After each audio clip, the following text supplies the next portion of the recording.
നമസ്കാരം എല്ലാ സുഹൃത്തുക്കളും ഫോട്ടോഗ്രാഫി ഫിസിക്സിൻ്റെ പുതിയൊരു എപ്പിസോഡിലേക്ക് സ്വാഗതം. അപ്പോൾ ഇന്ന് നമ്മൾ ISOനെ പറ്റിയിട്ടാണ് പറയുന്നത്. ISO എന്ന് പറഞ്ഞാൽ ഇപ്പോൾ ക്യാമറകളിൽ മാത്രമല്ല, ഇപ്പോൾ ഫോണുകളിലും മിക്കവാറും എല്ലാ ഫോണുകളിലുള്ള ഒരു ഫീച്ചറാണ് ഈ പറയുന്ന ISO എന്ന് പറയുന്നത്.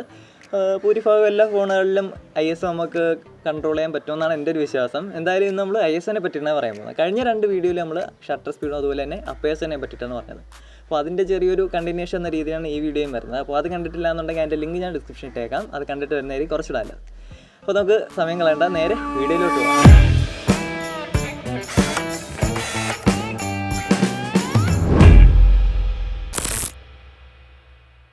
നമ്മുടെ ക്യാമറയിൽ എക്സ്പോഷർ കൺട്രോൾ ചെയ്യാൻ സഹായിക്കുന്ന സംഭവങ്ങളാണ് ഷട്ടർ സ്പീഡും അപ്പേർച്ചറും ISOയും. ഇതിൽ ഷട്ടർ സ്പീഡും അപ്പേർച്ചറും നമ്മൾ പറഞ്ഞു കഴിഞ്ഞു. ISO ആണ് നമ്മൾ പറയാൻ പോകുന്നത്. അപ്പോൾ ISO എന്താണ് ചെയ്യുന്നതെന്ന് വെച്ചാൽ നമ്മുടെ ക്യാമറയുടെ സെൻസറിൻ്റെ സെൻസിറ്റിവിറ്റിയാണ് കൺട്രോൾ ചെയ്യുന്നത്. ഓക്കെ, നിങ്ങൾ ഇതിനെ പറ്റിയിട്ടൊന്നും ആലോചിക്കേണ്ട. ഞാൻ ISO മാറുന്നതിനനുസരിച്ച് ഫോട്ടോയിൽ എന്ത് വ്യത്യാസം വരും എന്നുള്ളതിനെ പറ്റിയിട്ട് ഞാൻ സിമ്പിളായിട്ട് പറഞ്ഞുതരാം. ഈ പറയുന്ന സെൻസിറ്റിവിറ്റിയും കാര്യങ്ങളൊന്നും അങ്ങനെ അത്യാവശ്യം അറിഞ്ഞിരിക്കേണ്ട കാര്യമല്ല, നമുക്ക് ഫോട്ടോ എടുത്താൽ പോരെ. ഓക്കെ, അപ്പോൾ ആദ്യം പറയാൻ പോകുന്നത് ISO മാറുന്നതിനനുസരിച്ച് നമ്മുടെ എക്സ്പോഷറിൽ എന്ത് വ്യത്യാസം വരും എന്നുള്ളതാണ്.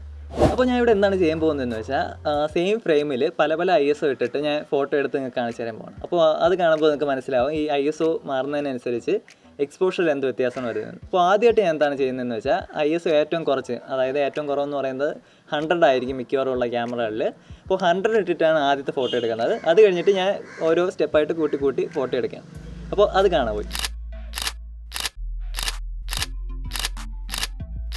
അപ്പോൾ ഇത് കണ്ടപ്പോൾ നിങ്ങൾക്ക് ISO കൂടുന്നതിനനുസരിച്ച് എക്സ്പോഷർ കൂടും എന്നുള്ള കാര്യം മനസ്സിലായല്ലോ. ഇനി പറയാൻ പോകുന്നത് എന്തെന്ന് വെച്ചാൽ ISO മാറുന്നതിനനുസരിച്ച് നമ്മുടെ ഫോട്ടോയിൽ വരുന്ന വ്യത്യാസത്തെ പറ്റിയിട്ടാണ്. അപ്പോൾ അതിനായിട്ട് ഞാൻ എന്താണ് ചെയ്തതെന്ന് വെച്ചാൽ ISO ഏറ്റവും കുറച്ചിട്ട് ഒരു ഫോട്ടോ എടുത്ത്, അതുപോലെ തന്നെ ഏറ്റവും മാക്സിമം എനിക്ക് എൻ്റെ ക്യാമറയിൽ കിട്ടുന്ന ഏറ്റവും മാക്സിമത്തിലിട്ട് ഒരു ഫോട്ടോ എടുത്തു. അപ്പോൾ ഈ 2 ഫോട്ടോയും ഞാൻ നിങ്ങൾക്ക് അടുത്തടുത്ത് കാണിച്ചു തരാം. അപ്പോൾ അത് കാണുമ്പോൾ തന്നെ നിങ്ങൾക്ക് മനസ്സിലാവും എന്താണ് വ്യത്യാസമെന്ന്. അപ്പോൾ ഈ 2 ഫോട്ടോയും കണ്ടപ്പോൾ നിങ്ങൾക്ക് ഒരു കാര്യം മനസ്സിലായെന്ന് വിചാരിക്കുന്നു. ISO കൂട്ടിയിട്ട ഫോട്ടോയിൽ ഒരു എന്താ പറയുക, ഗ്രെയിൻസ് കൂടുതലാണ്. അതായത് ഇങ്ങനെ കുറേ കുത്ത് കണക്ക് സംഭവം കിടക്കുന്ന കണ്ടില്ലേ, ഇതിനെ നമ്മൾ നോയ്സ് എന്നാണ് പറയുന്നത്. അതായത് ISO കൂടുന്നതിനനുസരിച്ച് നമ്മുടെ ഫോട്ടോയിലുള്ള നോയ്സിൻ്റെ അളവും കൂടും. അപ്പോൾ ഇത്രയും നേരം പറഞ്ഞ കാര്യം ഞാൻ കുറച്ചുകൂടെ സിമ്പിളായിട്ട് പറഞ്ഞു തരാം. വേറൊന്നുമില്ല, ISO കൂടുന്നതിനനുസരിച്ച് എക്സ്പോഷർ കൂടും, പക്ഷേ അതേപോലെ തന്നെ നോയ്സും കൂടും. ഇതാണ് ഞാൻ ഇത്രയും നേരം കൊണ്ട് പറയാൻ ശ്രമിച്ച കാര്യം. ഓക്കെ, അപ്പോൾ ഈ ISO എവിടെയൊക്കെ എങ്ങനെയൊക്കെ യൂസ് ചെയ്യണം എന്നുള്ളതാണ് ഇനി പറയാൻ പോകുന്നത്. അപ്പോൾ ISO കൂട്ടിയിടേണ്ട സാഹചര്യം എപ്പോഴാണ് വരുന്നതെന്നാണ് ഇനി പറയാൻ പോകുന്നത്. അതായത് ലൈറ്റ് കുറവുള്ള സാഹചര്യത്തിലാണ് ISO കൂട്ടാനുള്ളത്. ഇപ്പോൾ രാത്രിയിലൊക്കെ ഷൂട്ട് ചെയ്യുന്ന സമയത്ത് ISO കൂട്ടിയിടേണ്ടി വരും.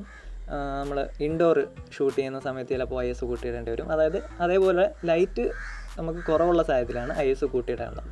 ഇപ്പോൾ നട്ടുച്ചയ്ക്കൊക്കെ നിന്നിട്ട് നമ്മൾ ISO കൂട്ടിയിട്ട് ഫോട്ടോ എടുക്കേണ്ട ആവശ്യമില്ല. അവിടെ നമ്മൾ മാക്സിമം കുറച്ചിടുക. വെട്ടമുള്ള സാഹചര്യത്തിൽ നമ്മൾ ISO മാക്സിമം കുറച്ചിടുക. വെട്ടം കുറഞ്ഞ സാഹചര്യത്തിൽ ISO കൂട്ടിയിടുക. അതാണ് അതിൻ്റെ ഒരു ഓർഡർ. ഓക്കെ, അപ്പോൾ ISOനെ പറ്റിയിട്ട് ഏകദേശം ഒരു ഐഡിയ കിട്ടിയെന്ന് വിചാരിക്കുന്നു. വീഡിയോ ഇഷ്ടപ്പെട്ടെങ്കിൽ ലൈക്ക്, കമൻറ്റ്, ഷെയർ, സബ്സ്ക്രൈബ് ചെയ്യുക. നമുക്ക് അടുത്ത വീഡിയോയിൽ കാണാം. ബൈ.